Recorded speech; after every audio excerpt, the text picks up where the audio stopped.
Hello guys, welcome back. In this video I'm going to show you how to unmute stories on Instagram.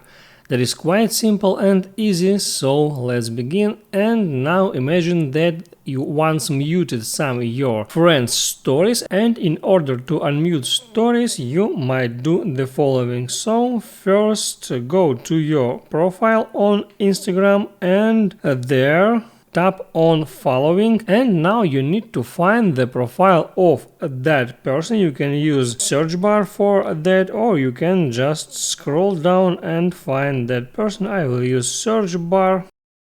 I just started entering the name and now I got that person's profile, and then I need to tap here on three dots and select mute option. And now there I can unmute stories for that person. Just toggle off that option, or I can adjust the mute option as I want, like mute just post or mute both post and stories, or mute them at all.